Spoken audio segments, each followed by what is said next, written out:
పరమాత్మ భక్తి ఎందుకు చేయాలి? ఇందుకొరకే మనకు తెలియదు, ఆ పరమాత్మకి తెలిసి ఉన్నది కాబట్టి, పరమాత్మ చేతిలో ఉన్నది కాబట్టి ఆ పరమాత్మని యొక్క శరణలో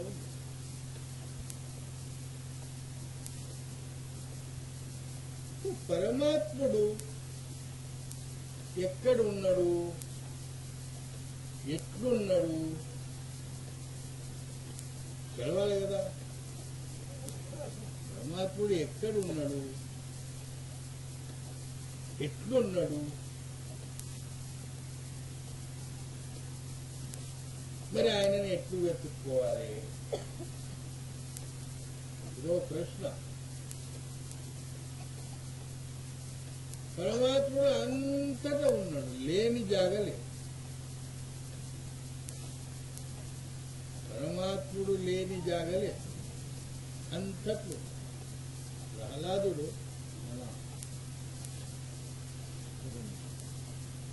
ప్రహ్లాదునికి పరమాత్ముడి పైన భక్తి ఎట్లు కుదిరిందంటే,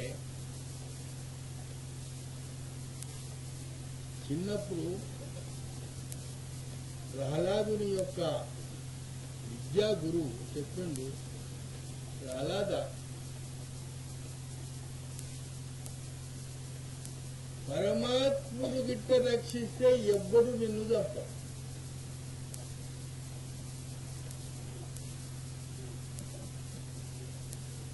వాడి రక్ష లేకుంటే ఎవడు నిన్ను రక్షిస్తాడు. విద్యా గురువు ఉండే ప్రహ్లాదుడు. ఆ విద్యా గురువు చెప్పిండు, పరమాత్ముడు గిట్ట నీకు రక్షించడా,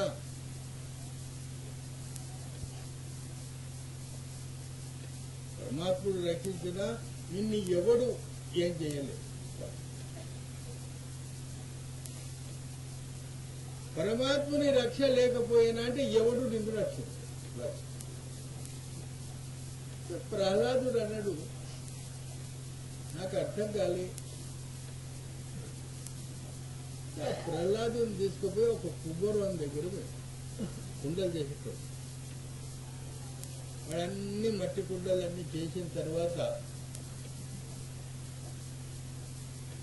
దాన్ని కాలుస్తారు. ఆ కట్టెలు వేసి అవి వేసి మోపేసి ఇందులో పెట్టేసి అది కాలుతున్నది గట్టి.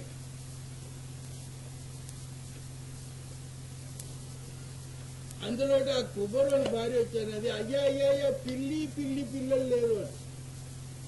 మా ఇంట్లో పిల్లి ఉండే, పిల్లి పిల్లలు ఉండే, ఏ కుండలో ఆ పిల్లి పిల్లలు ఉన్నారో, పిల్లి ఉన్నది పిల్లి పిల్లలు ఉన్నారు, చిన్న చిన్న పిల్లలు ఒక 5-6 ఉన్నారు, పిల్లి ఉన్నది. నువ్వు ఏ కుండని తీసుకుపోయి బట్టలు పెట్టడం ఇది కాలుతున్నది, అయ్యో పిల్లి బాయే, పిల్లి పిల్లలు కూడా బాయే.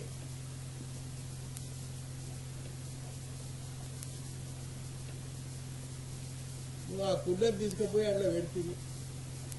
తన భర్త కట్టున్నాడు, అయ్యో దాని ప్రాణం తీసుకుంటుంది. కుమారుడు అన్నాడు, దేవి నేను చంపుతా అంటే చంపలేదు, నాకైతే తెలియదు. నేను చంపాలనేది నేను పెట్టలేదు. అన్ని కుండలు పెట్టినట్టు ఆ కుండ కూడా నేను పెట్టినా. నాకేం తెలుసు కుండల పిల్లి ఉన్నది, పిల్లి కూడలు ఉన్నాయి. ఇది భగవంతుడి మీద భారం. ఇక భగవంతుడే రక్షించాలి. ఆ కుండలన్నీ కాలినాయి. ఒక్కొక్క కుండ లేని వాడు ఉండడు. అందుకొరకే సజ్జనులారా, మీరు ధనం సంపాదిస్తే, ఆస్తి సంపాదిస్తే, కుటుంబ పరివారాన్ని పోషిస్తారు. ఇవన్నిటికీ ఏం ఆధారం? పరమాత్ముడు. నీ కష్టాల, నీ సుఖాల,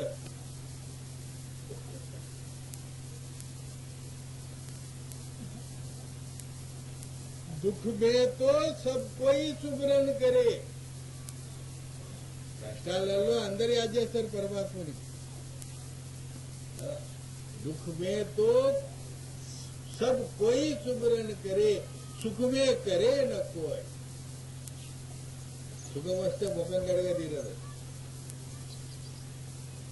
సుఖం వస్తే ముఖం కడగా తీరదు బెడ్ కాఫీ కావాలి బెడ్ కాఫీ తాగిన తర్వాత ముఖం కడుగుతుంది అంత సుఖం పదాలు బెడ్ కాఫీ అక్కడ పెట్టాలి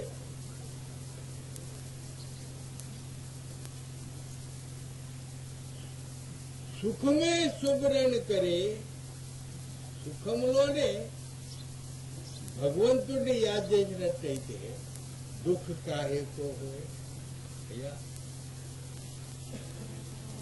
దుఃఖం వస్తే అందరూ పరమాత్ముడిని స్మరణ చేస్తారు ఇది సహజం కానీ సుఖం ఉన్నప్పుడు ధనం ఉన్నప్పుడు ధాన్యాలు ఉన్నప్పుడు ఐశ్వర్యం ఉన్నప్పుడు కీర్తి ప్రతిష్టలు ఉన్నప్పుడు అప్పుడే మీరు భగవన్నామ స్మరణ చేసినట్టయితే మీకు దుఃఖం ఎందుకు వస్తుంది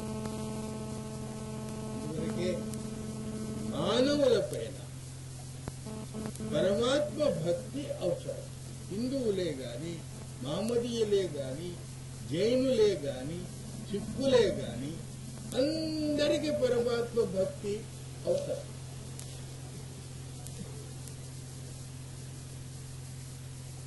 ఎందుకు అవసరం మనం పరవశుడు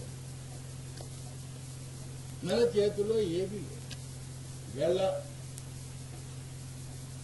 కోట్ల రూపాయలు మీ దగ్గర ఉన్నాయి ఉన్నత పదవి పైన ఉన్నారు ప్రధానమంత్రి అనుకోండి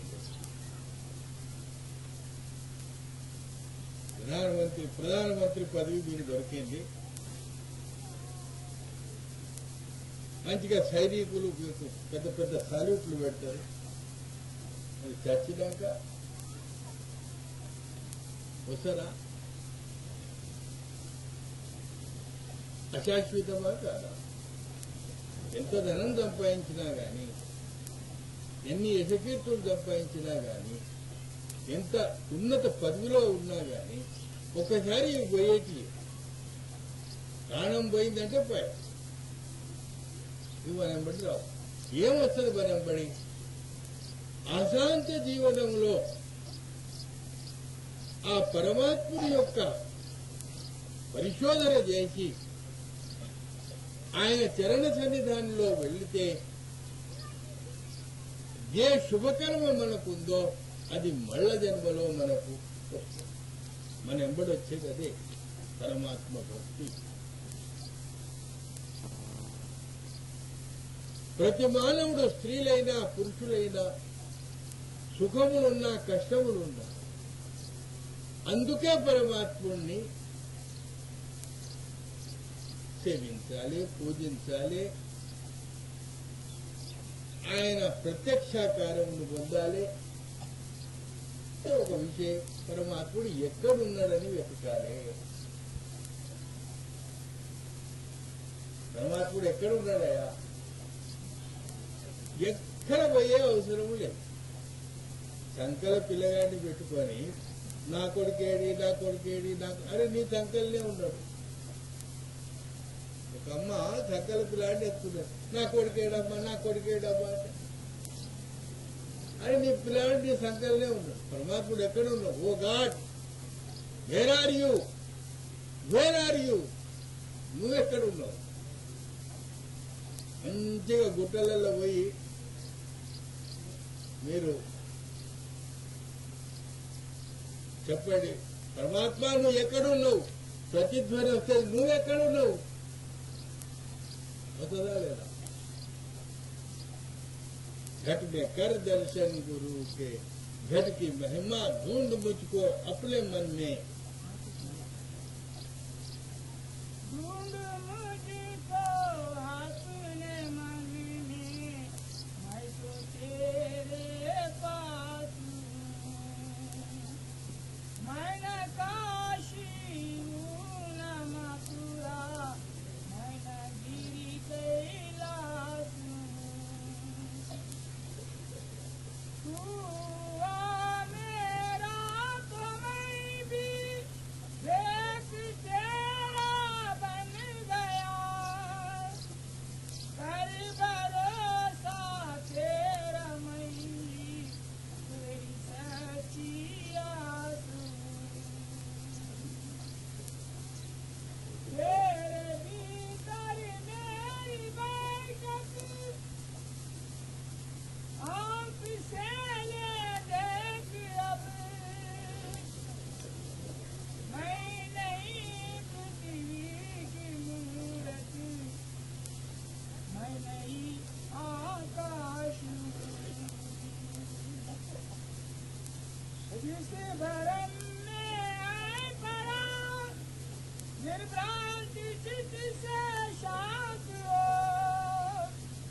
పరమాత్ముడిని వెతికేయడానికి ఎక్కడ పోయే అవసరం లేదు.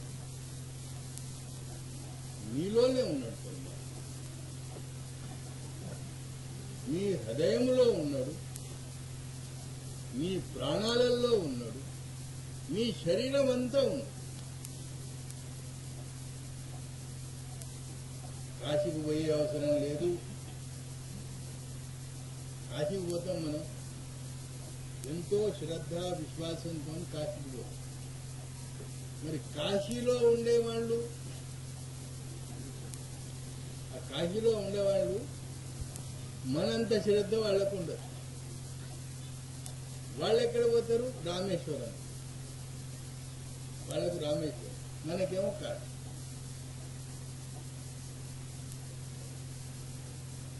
ఇది భ్రమ. పోవాలి, తీర్థయాత్రలు చేయాలి. తీర్థయాత్రలు చేయొద్దని నేనన్నా, కానీ తీర్థయాత్రలు చెయ్యక ముందు కొంచెం ప్రయత్నం ఇంట్లో కూడా చేయాలి. తీర్థయాత్రలకు పోండి,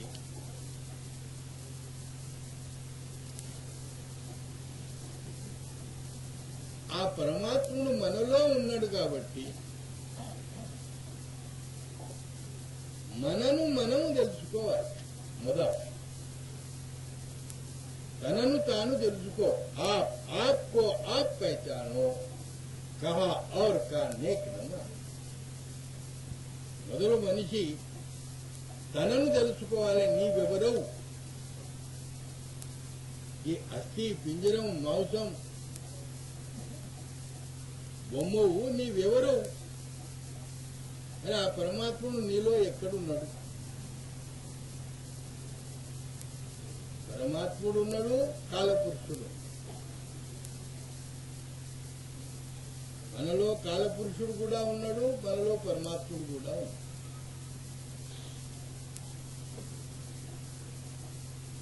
పరమాత్ముడు వేదం అన్నది చూడండి, తత్శిఖాయా మధ్య పరమాత్మా వ్యవస్థితే. అయ్యా, పరమాత్ముడు ఈ శిఖలో ఉంది.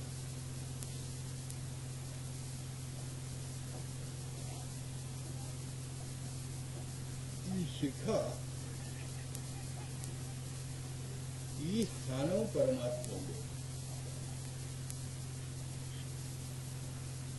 ఇక్కడి నుంచి ఎక్కడైతే మాడ కొట్టుకుంటుందో, ఈ మాడ టక్ టక్ టక్ అంటే చూడండి, అది పరమాత్ముని లోకం. దాన్ని సత్లోకము అని అంతమతంలో సత్లోకం ఏది? ఈ సత్లోకం.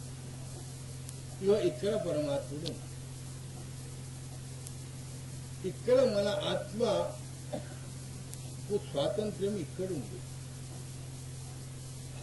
ఇగో అక్కడి నుంచి అలక్ అగం అనాం రాధాస్వామి, అలక్ అగం అనాం రాధాస్వామి.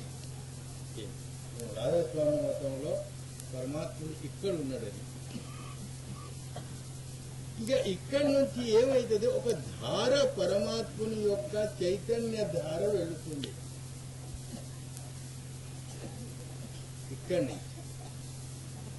ఇక్కడి నుంచి ఆ ధార వెళ్ళినప్పుడు కూడా మనకు ధ్యాస ఉండదు.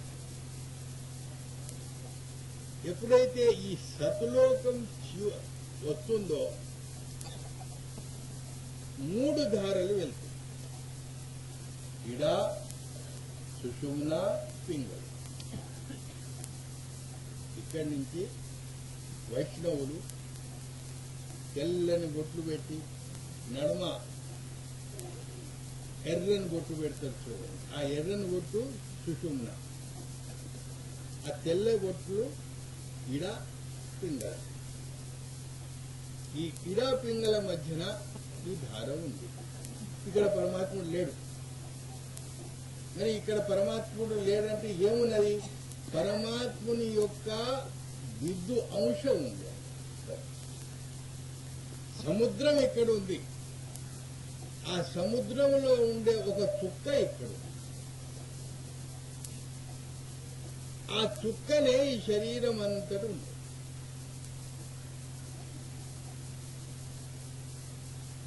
అంశ.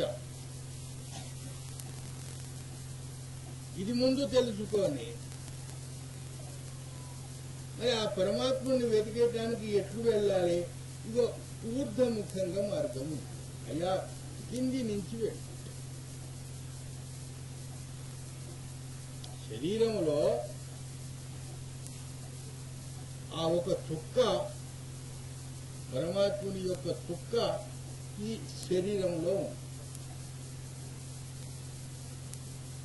మనం ఎక్కడ ప్రార్థన చేస్తున్నాం? శరీరంలో చేస్తున్నాం. మరి మనం మొరబోతుందా ఆడదాకా? మనం ఇక్కడ ఎంతో మొరబెట్టుకుంటాం, అంతవరకు పోతుందా? మనం కష్టములు ఉన్నా కానీ, బాధలలో ఉన్నా కానీ మనం ఎంతో మొరబెట్టుకుంటాం. ఆ పరమాత్మని వరకు మనం మొరబోతుందా? పోతుంది.